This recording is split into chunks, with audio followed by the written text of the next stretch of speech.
Hello दोस्तों, मैं फिर से आ गया हूँ एक और धमाकेदार वीडियो के साथ। आज की इस वीडियो में होने वाला है बहुत सारा धमाल, बहुत सारा एक्शन और बहुत सारा थ्रिल के साथ साथ बहुत सारी कॉमेडी भी। तो मेरे दोस्त, बस अब आप अपना दिल थाम के बैठिए और बने रहे हमारे इस वीडियो के आखिर तक। देखिए, अभी तक आपने बहुत से ऐसे कार्टून या फिर ऐसी मूवीज देखी होंगी जिन्होंने सिर्फ या तो कॉमेडी ही कॉमेडी है या फिर एक्शन थ्रिल, ये सभी अलग अलग पैमाने पर है। लेकिन अगर मैं इन सभी चीजों को इकट्ठा करके एक्शन, ड्रामा, कॉमेडी और थ्रिल्स को मिला करके अगर मैं कुछ बनाऊं तो वो बनेगा किक बटोस्की।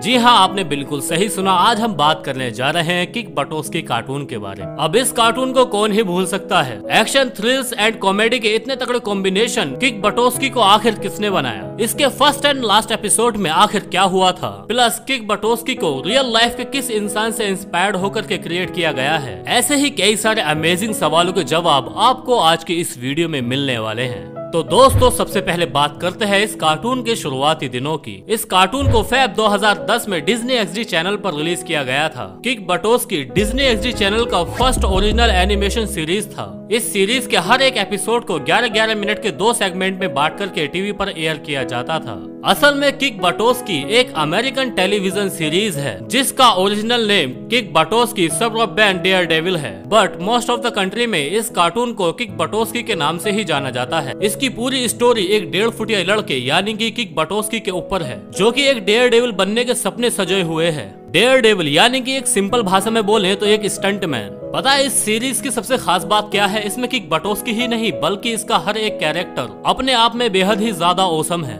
और सबसे मस्त चीज, चीता चक को आखिर कौन ही भूल सकता है। और एक लाइन में बोले तो ये पूरा शो एकदम धमाकेदार था। यहाँ पर अब एक फन फैक्ट सुनो। किक बटोस्की का पूरा नेम क्लियरेंस फ्रांसिस किक बटोस्की है, जो कि सीरीज में एक 10 साल का बच्चा दिखाया गया है। ये छोटा जरूर है, एज यू नो ये छोटा पैकेट बड़ा धमाका है। वेल, किक बटोस्की के अलावा गंथर, ब्रैड बटोस्की, ब्रियाना बटोस्की, वेड, कजन कायल, कैंडल इस शो के कुछ मेन कैरेक्टर्स हैं। किक बटोस्की दी फर्स्ट एपिसोड, इसके फर्स्ट एपिसोड का नाम है मौत की खाई, जिसके स्टार्टिंग में किक को इंट्रोड्यूस किया जाता है। इसके पहले ही एपिसोड में किक बटोस्की मौत की खाई में स्केटिंग करके खुद को सभी के सामने प्रूव करना चाहता है कि वो कितना अच्छा स्टंट मैन है। एंड इस एपिसोड के लास्ट में वो इस बात को प्रूव भी कर देता है। और इसके फर्स्ट एपिसोड के सेकंड सेगमेंट में हमें इंट्रोड्यूस कराया जाता है बिली स्टेम्स को, जो कि किक बटोस्की का फेवरेट डेयरडेविल है। इस एपिसोड में किक बटोस्की डेयरडेविल के शो को मिस कर देता है, जिसकी वजह से उसे एक और मौका मिलता है विली स्टम्स के शो में जाने का। और इस शो में जाने के लिए उन्हें एक गोल्डन चाबी ढूंढनी होती है, वो भी चीता चक के कैन में से। एंड में किक बटोस्की उस चाबी को ढूंढ लेता है एंड किक को विली स्टम्स से मिलने का मौका भी मिल जाता है।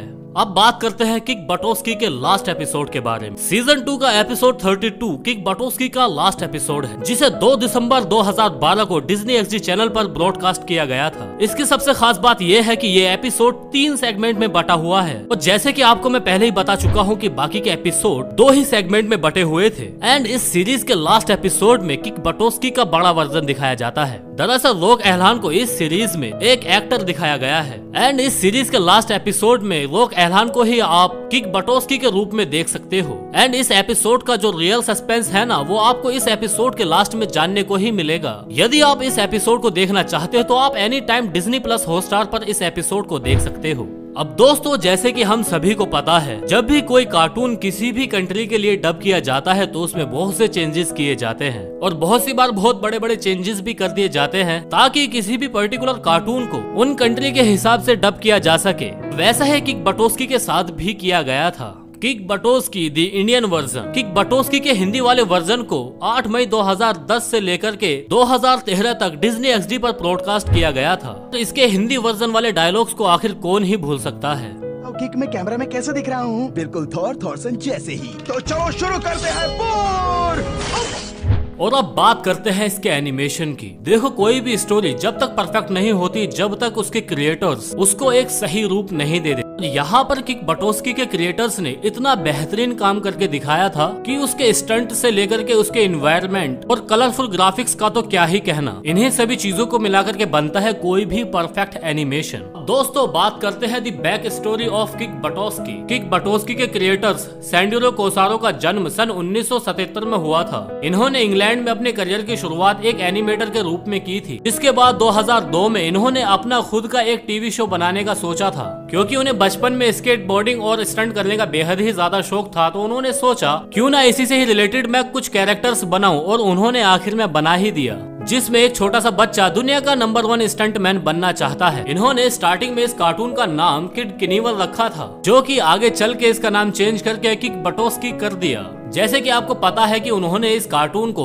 रियल लाइफ कैरेक्टर से इंस्पायर्ड होकर के बनाया था, जो कि बाइक के साथ स्टंट किया करते थे। ये देखो, यही है वो स्टंटमैन, और इनका नाम था इवल क्लेवल। इनकी ड्रेस को आप जरा ध्यान से देखो, इनकी ड्रेस काफी हद तक किक बटोस्की जैसा ही है, या फिर यूं कहें कि किक बटोस्की का ड्रेस इनके जैसा है। शुरुआत में मिस्टर कोसारू ने किक बटोस्की के हेलमेट पर स्टार बनाने की सोचा था, क्योंकि इवल क्लेवल के ड्रेस पर भी स्टार्स बने हुए थे, लेकिन इस आइडिया को उन्होंने बाद में ड्रॉप कर दिया, और आज के समय में आप किक के हेलमेट पर रेड कलर का स्ट्राइप ही देख सकते हैं। 2008 में मिस्टर कोसारू ने जब किक बटोस्की के पहले एपिसोड को बना करके तैयार कर लिया था, तब उन्होंने एक एजेंट को हायर किया ताकि वो एजेंट डिज्नी से कांटेक्ट करके किक बटोस्की को टीवी पर ला सके। इसी बीच उन्होंने अपने शो का नाम बदल करके किड किनीवल से किक बटोस्की रख लिया। कई महीनों तक मिस्टर कोसारू ने अपने शो को लेकर के डिज्नी के आगे कई बार प्रपोजल रखा, लेकिन कई बार रिजेक्शन मिलने के बावजूद आखिरकार साल 2010 में डिज्नी ने उनके शो को एक चांस दिया। बट डिज्नी एक्सडी चैनल के फॉर्मेशन के एक साल बाद, यानी कि 13 फरवरी साल 2010 को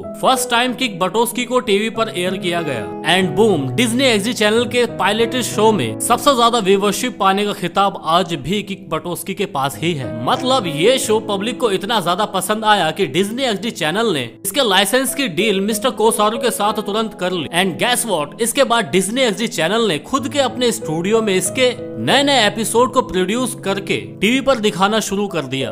लगभग 2 सालों तक डिज्नी एक्सडी चैनल ने इसके मस्त मस्त एपिसोड बना करके टीवी पर एयर किए गए। एंड 2012 में डिज्नी एक्सडी चैनल ने इस शो को कैंसिल कर दिया। और बात आती है रीजन की, तो डिज्नी एक्सडी चैनल ने इसका कोई रीजन पब्लिक में आज तक नहीं दिया। ये उनका अपना ही डिसीजन था, इसमें आम आदमी क्या ही कर सकता है, उनकी जो मर्जी वो करेंगे। लेकिन फिर भी ये कार्टून इतना अच्छा था और इतना इंटरेस्टिंग था कि इसको अगर आज भी टीवी पर दिखाया जाए तो ये बड़े अमाउंट में व्यूअरशिप अपनी तरफ आज भी अट्रैक्ट कर सकता है। काश इतने व्यूज मेरे भी आ सकते, पर किसी को क्या ही फर्क पड़ता है। पूरी वीडियो देखने के बाद एक लाइक करने में भी बहुत ज्यादा तकलीफ होती है, लेकिन मेरे दोस्त, जितनी मेहनत हमें एक वीडियो को बनाने में लगती है ना, उससे कई गुना ज्यादा कम समय आपको इस वीडियो को लाइक करने में लगेगा। तो प्लीज अगर इस वीडियो को आप यहाँ तक देख रहे हैं तो इस वीडियो को जल्दी से लाइक कर दें और एक प्यारी सी कमेंट कर दें। तो चलिए बढ़ते हैं वीडियो की आगे की तरफ। अब जैसे कि आप सभी को पता है कि किक बटोस्की आखिर कितना कूल है। अपने छोटे से शहर में जहाँ कुछ करने के लिए नहीं होता, वहाँ पर